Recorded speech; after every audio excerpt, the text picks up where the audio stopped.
what is the cause of the church hurting? And first of all, what is the church?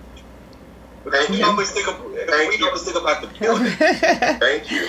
You know, we think about the building, but the church is, you know, we know. And so that's the incident. What hurt people in the church is, you know, is the church hurt? While we put on that, let me get to a couple of these comments. My mom said, a gay man once said, ones that turned me out. In other words, the very ones that probably molested him when he came out as gay told him he had to go. He said, I've heard something like this too. They fear their own persecution from the church and they hurt others. Greg said, you don't go to the hospital for the people. You go because you need some help and probably to be healed. Same with church. Stop going for the people, for the word of God and healing in whatever area you need. The only thing about that is this. I'm going to the hospital and before I make it to the bed, got people attacking me. I don't want to go there. Because, you know, sometimes that healing may not come right in there. You know, it's not immediate. As soon as I get to the altar, boom, I'm just healed. Process. And in that process, if you're still being attacked, if you're still being hurt, if you're still being talked about, you know, maybe I don't need to be in that church. And I know and I'm going to speak for what Greg is pretty much saying. He's saying if you've been hurt in church, he can understand, but get over it. That's his philosophy. Don't let it keep you from worshiping and going to other churches. Basically, get over it. So, Dolores, what's your perspective on the whole? Just get over it.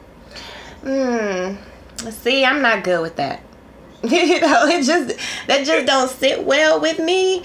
And the reason is because I see the pattern. You know, I see people who are just like, well, I'll just leave and go on, you know, somewhere else. And which, you know, that sometimes that's what's needed. Sometimes that's all that's needed, right? But when we're talking about these types of issues, I don't believe that the answer is just to leave and go on to another church. I believe that we're going to have to call it out. We're just going to have to call it out. And I think that it starts with us, like, the real hurt starts with us denying our own pain, right? So, like, we'll come into the church and we'll take on these roles of helping other people, but we haven't even, like, checked our own pain, you know, checked our own hurt. Right. So when you talk about, like, you know, the LGBT community, you know, you have spiritual leaders and stuff like that who have been sexually abused, who have been, you know, taken advantage of in that way. And so because they're denying their own pain, and then they're like, okay, well, then I can just help someone else, you know, but I'm denying my own pain. So I'm not in any position to help anyone else. I'm actually just gonna hurt them, because now I'm giving off my bias. I'm giving off my previous pain. You know, I'm giving off all of these things that, you know, that's just gonna cause more hurt. Right. Now I haven't addressed. Lawrence, you're absolutely right. I mean, did you want to back that up? I'll go to a couple more of these comments. No. She said that. I mean, she read my mind. That's okay. Time. My name Sonny said, yes, sir, we need love for all humanity. Let the Lord set them free. Our classmate said, listen to this makes me really love my church. I strayed really bad from church. I got caught up in some bad stuff. Of course, we have our problems in church, and nobody's perfect. But I can honestly say, when I came back, it was with open arms. I even openly spoke about my issue, and that's awesome. It's supposed to be. You're supposed to be able. The church, in essence, if you're talking about, it's supposed to be symbolic of Christ. Tola just said reminds me of how the church, in essence, is supposed to be like the father in the prodigal son. Sure. If you backslide to do whatever, when you come back, we have open arms for you. Here, you have to sit at the table. We're celebrating your return instead of ostracizing and pushing you away. Right. And that's not supposed to happen. The church is made up of a group of people with their own issues and demons. The building doesn't change what they've been through in their personalities. When we talk about what's wrong with the church, nothing is wrong with the actual church. It's the people that walk in the church. Bates, can I interject for a moment? Yes. and I want to make this point as well. You know, because we love you, and because we're in a place where we are embracing you, it's not that we're signing off on saying the sin is okay. That's not what we're saying. Not what we're saying. That's one of the things I think that's a big misconception as well, is because there's a responsibility on the part of the people who are, I guess what you could say, if you're using the analogy of a hospital, of the sick, to go through a regimen to become well. You know, if you're looking at it in terms of what we call like a sick or a patient, if you're coming with an issue or problem that you're saying you need help with, we're embracing you with the love that says, hey, absolutely, I want you to have every, device of help that I can provide for you. But what the analogy I oftentimes give is that, listen, I understand your pain and I feel your pain and I see that you're in a hole. But what I'm offering is to, one of two things, give you my hand to help you out of that hole, or I'm going to come down there and talk with you in that hole for a minute, but ultimately the plan is an exit. We're not going to stay there. Yes. So not co-signing on the sin or whatever the struggle is, we're saying that you've come to a safe place and here's what we have, and we present the word without compromise, with love.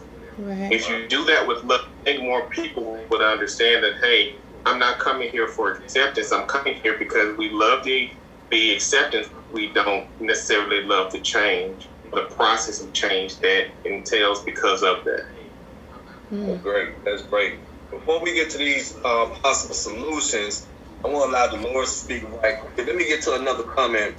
Mama said, what we have to keep in mind is that everyone in the church is a sinner, either saved by grace or unrepentant. When we place, when we place people on the pedestal, it's the problem because they will fall. So that's one thing.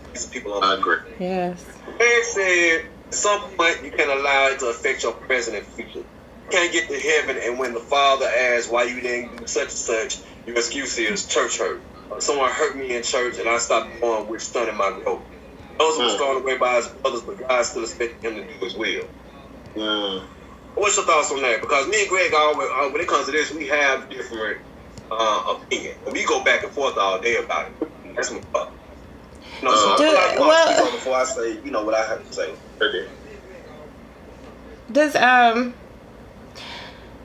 Okay. Does not going to church really stunt your growth? Craig, I want you to answer that. Does not going to church, let me look at the camera, I'm looking at on the comments like you can see me. Big. The Lord's question was, does not going to church stunt your growth? And while he's getting ready to answer that, continue, Dolores. What'd you say? I said, go ahead and continue. Oh yeah, that's what I want to know. Like, does it really stunt your growth? I mean, I can say I've been in the church my entire life, right? And I have, and you know what? And I honestly think that a lot of people probably feel this way from what happened during the virus, and people were out of church. It's like, now we got to think about different ways of how we live out our faith, and I think we're realizing that, not actually going to church does not necessarily have to stunt our spiritual growth. I feel stronger now since I've been out of the church spiritually. So. That's good. I mean, in response to what Greg got to say. He's like, yes, what? Here's a thing. Was Dolores, were you saying something? No, go ahead. I'm sorry. This is how I feel when it comes again. This is how I feel, okay? We do have a certain level of accountability we must come to as believers, but I think that comes with a certain level of maturity as well. I can't expect someone who is new to the faith, who's just coming in the door seeking, God help and everything, I can't expect them to have that type of maturity to say, hey, look, when I get in front of God, I'm going to have the answer for that. Now, after the growing process and you continue to mature, absolutely, there comes the point where you reach a crossroads and says, listen, there's something that's keeping me from moving forward. And I'm going to stand in front of you. And for believers, these are for people who believe. I know this is not a popular thing to say because people hate judgment, but at the end of the day, we're going to be judged. Okay, so that's just it. So when it comes to the judgment, you're going to have to give an account. And you can't, like Greg said, you cannot say that, well, because I was church hurt, or because, here's the thing, or because he cheated on me, or because I was cheated on, or because I was misled, I was hurt in any kind of way. I can't use that as a reason to not do my kingdom duty, whatever it is I'm called here to do, or not to progress. Now, not being insensitive, but at the same time, I go back to my analogy. I'm going to give you the hand that's going to help you out of that hole. I'll even get down there with you, but ultimately, the plan is to exit that hole or that dark place or that place of captivity. But you're speaking from the perspective of a leader who's supposed to be doing that. Sure. Yeah. Okay. Yeah. So scenario. Let me just throw this. Go ahead, Dolores. No. I didn't have anything to say just yet. Okay. So I'm throwing the scenario back out there for the response Greg said, because he said a few other things. He said, my niece, she said, I hear Tommy say that they're not signing off on the sin, but sometimes it's how we feel, or we feel like they signed off on the sinner. Like we were talking about the LGBT community, people make that seem like it's the ultimate sin versus stealing. Greg said the Bible speaks about not forsaking the assembly. How many of us have been dealing with something and made the church and got a word that changed our whole situation? Church and word is needed. Sometimes you can't reach you. Sometimes you have to be in an atmosphere that brings the spirit, and you can hear a word just for you. But the point is this: if you've been hurt in the church multiple times, it's the spirit not even there. Oh yeah. Let me throw this out there. If you go to a restaurant, and the first 3 times you went to that restaurant, you received food service, the food may be pretty good. But the service at the door and how the waitress treats you, would you want to go back to that restaurant when there are other restaurants per se? Or even to the point where you're like, I don't really want to deal with it. I stay at home and cook my own meal. And that's what I believe a lot of people are doing. I'm tired of being hurt. Greg, for example, you won't just allow somebody to just slap you in the face in the street. You keep doing it every day before you respond. Nobody wants to be continuously hurt. Sure. So, and what I also believe is happening is, Greg, what can be taken by what you said is the person who has been hurt is being held more accountable than the people doing the hurting, which goes to the possible solutions. When we say exposing the church hurt, we're not trying to expose the church hurt others or to this is what they really love. We're trying to get to the root of the problem so that it won't happen again. Lord, you put something really good on here. Prepare yourself for the fallout. What could that fallout look like? Oh my goodness.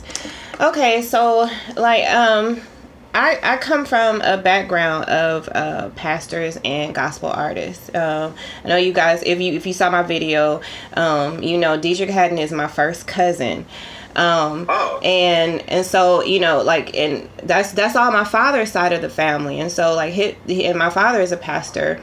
And for me, I've noticed that churches, there's big groups of families that are in churches, lifelong friends. If you come against, you get church hurt, or you come against a pastor or other people in the church, you could be ostracized, totally cut off from your whole church family. And sometimes it could get a little cult-like, and where it's even you're affected in the community, and you can no longer have a relationship with these people. And so I know that it's important for us to to assemble, which is what I believe this is right now, an assembly. Amen. But I think it's really important. But see, I've been in my parents' church my entire life, and I when my husband and I, when we first left, we said we give ourselves a couple months, and then we would just go ahead and start looking for another church home. But we were hurt, we were really hurt.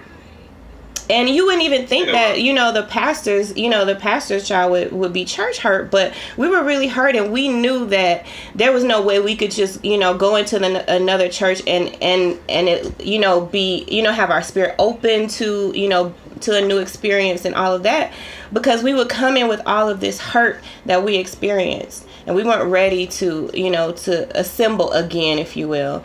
And so it's been like that. And then, shortly after that, Corona happened. And so, everybody pretty much had an alibi to miss church at that point, so I didn't feel so bad. But, even now it's like, I really can't right now, I can't think of being in another church right now, because I feel like the issues that are there have to be addressed. And until we can do that, the church is not a safe place to be, like as a whole, not, the individual churches or whatever, but I just feel like it's not really a safe place to be until we're ready to really tackle these issues. I think that's, let me jump in up there, from what you're saying.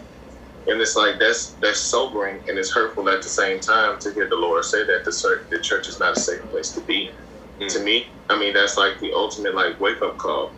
Because if we're saying this as people who believe, and this is the point of view that the Lord is exactly speaking from, and she's been in the church her whole life just as well as you have, Bates, as well.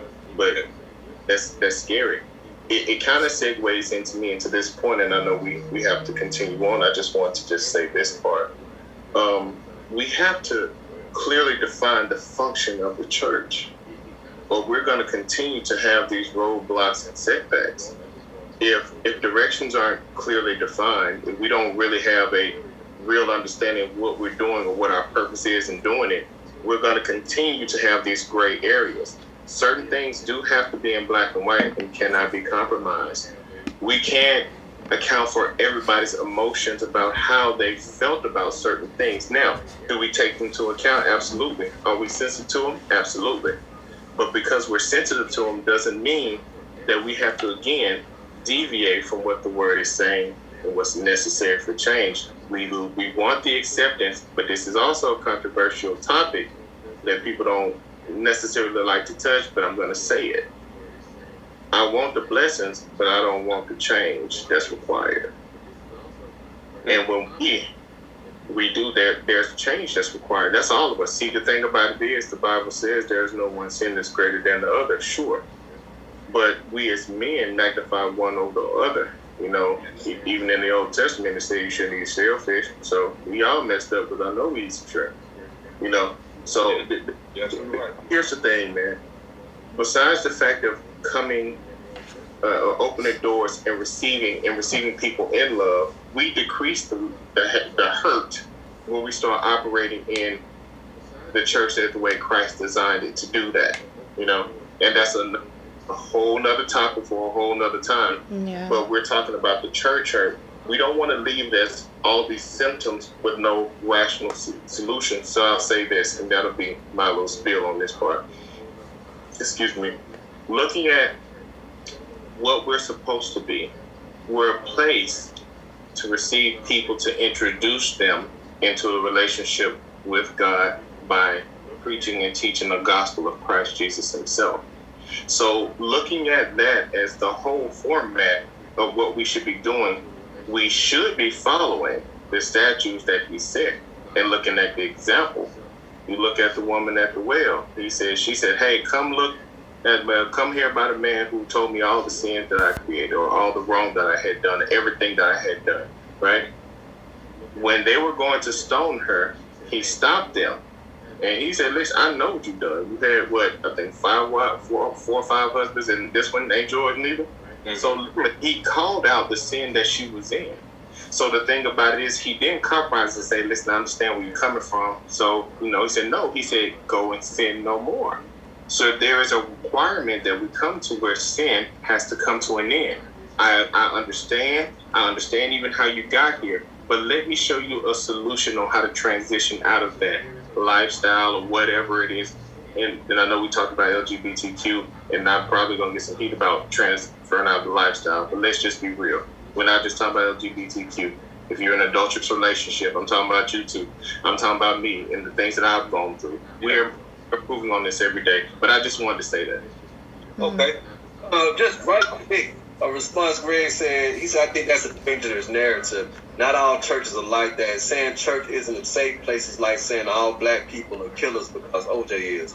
That's a bit extreme, but you can't use that broad brush. Let the Father lead you to the right one. My mom said, you want to respond to that, Dolores, right quick? I do. Okay. I understand. Let me just first say that, right? But I also think it's a dangerous narrative to say it's a dangerous narrative, right? Because if that's my experience, right? And I mean, if like, let's be honest, right? We have seen a lot of cases here lately where there has been a lot of spiritual leaders. There's been the R words, there's been molestations, there's been fraud. I mean, the list goes on and on. So to say that it's a dangerous narrative, not all churches are like that. It's a lot of them that are like that to be a problem. And that's what we have to address. We can't say, well, they're not all like that, so we can sweep the other ones under the rug or the whole situation under the rug. It's a big enough problem. It's a bad enough problem that we have to address it. If we're talking about the healthy churches, we're not talking about healthy churches right now, right? So, if it, you know what I'm saying? Like if the shoe doesn't fit, then don't wear it, But what we're talking about right now is the hurting churches, and is enough damage being done that we have to talk about this. Yeah, sure. For me, I only want to hear the word from a church that is vested in my spiritual, mental, and physical well-being. If the church can't value all of this, it is no longer for me. Like I said, we wanted to address the problem, and it's not right to address a problem if we can at least think of some possible solutions.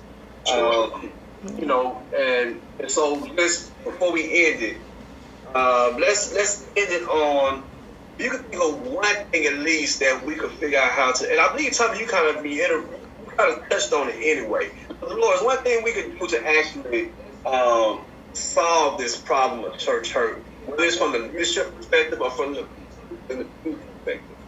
Well, okay, I can tell you this. I could tell you the directive that God has given me. Okay. In dealing with this, because I'm very, very passionate about it. I'm a pastor's daughter, and so I feel like because of that position, because of my experience in it all, then it's like who else can really, talk about this in a way that you can really understand the severity of it. What other pastors' kids are really like speaking out, saying, hey, like, this is really, really an issue. I've been in the leadership. I see the leadership, and I know, what's going on, And so I feel like the directive that God has given me was to capture it, right? So I started capturing it, and I started writing about it. I started a memoir series called The Pastor's Daughter, where I first have, like I was saying earlier in it, is that there's a pattern here, right? And so we have to look at the pattern that instead of the isolated incidents of hurt, right? We have to look at the pattern in order to kind of get to the root cause of it.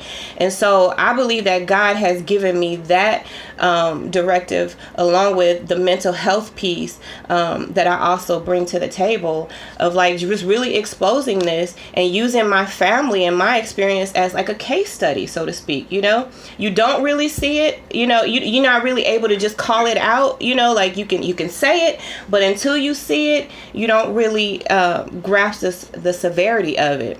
And so, I was prepared to, share a snippet of recording for this, but I know that the timing is far spent. So what I'll say is that I've dedicated my YouTube channel, which is Dolores the Pastor's Daughter, to, really exposing that. So I'll be, reviewing the recordings that I have, and, just really talking about, how it all started and what led up to this pattern that I believe that people really need to be aware of in order to get to the root cause of church hurt.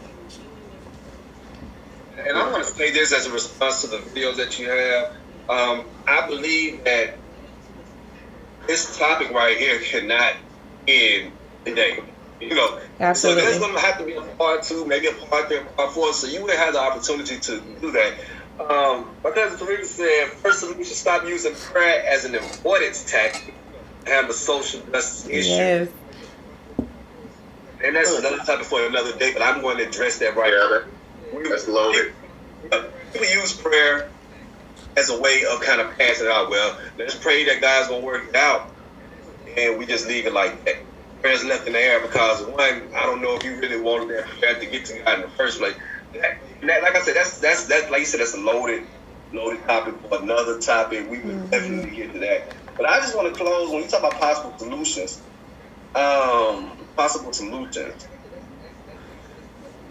there's going to have to be some type of forgiveness. And I believe the Lord should put that on you. There's going to have to be some type of forgiveness for that,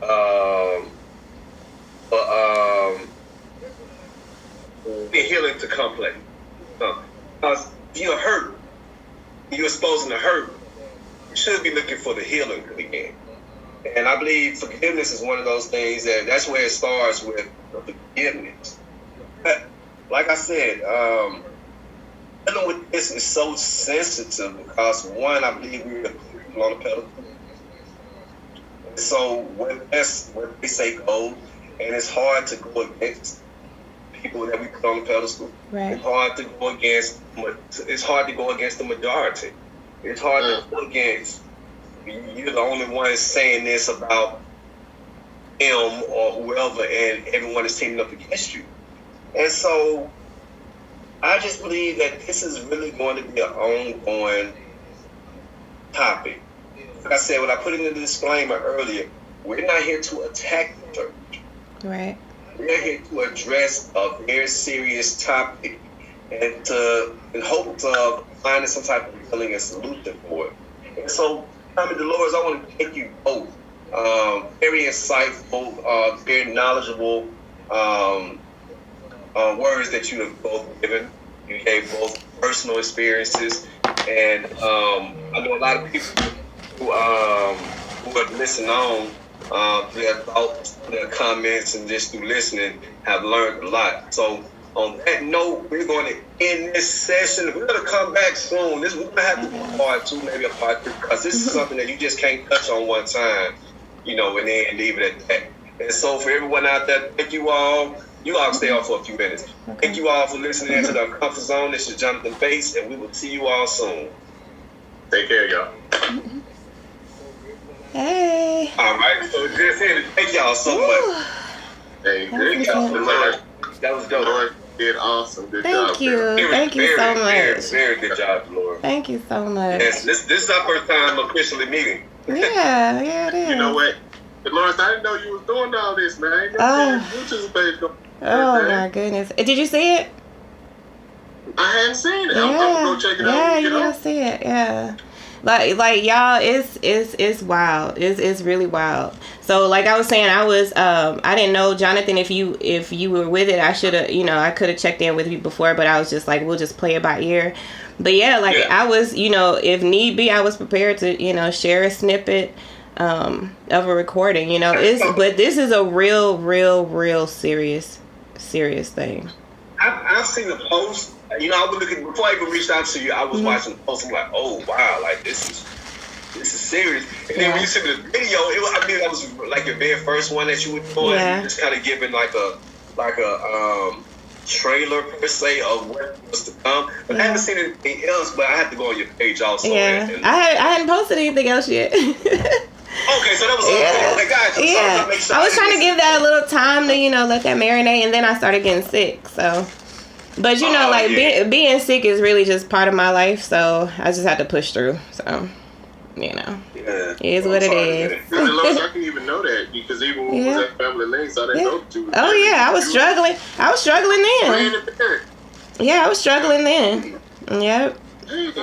Yeah. Man, I no clue, man. But you're a soldier for real. Yeah. And, thank you. Do it. Yeah, thank you. But I appreciate you. Giving me an opportunity to just kind of Yeah, but Bass and I have talks like this all the time. Yeah. We have it all the time. I And love it gets it. way people. When I said, okay, I ain't telling them I was going to touch on the LGBTQ community because we have our own opinions about it. Yeah. And it came up the other day, and it was like, they're being attacked. They have a reason to be hurt. Yeah. Absolutely. They have a reason to be hurt. But like I said, we attack sin instead of this. We're supposed to attack the sin, but instead we're attacking the sinner. And that's not right. So and I think that was one of the most important things. We have to put that disclaimer out there, guys. It's like, listen, we're hugging in hopes that we can't change nobody.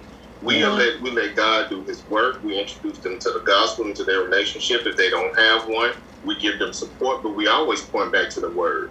We never say, I feel, and I can understand if you don't want to change. No, I wouldn't say that. I understand how you feel. I understand the struggle, but let me show you in the word what God said about that. Yeah. Hey, we don't have to do this again, you all. Yes. Whenever you're ready, you let me know, man. Yeah, I can go and go. I already have 2 books written. So I'm hoping to release. Yeah, I'm hoping to release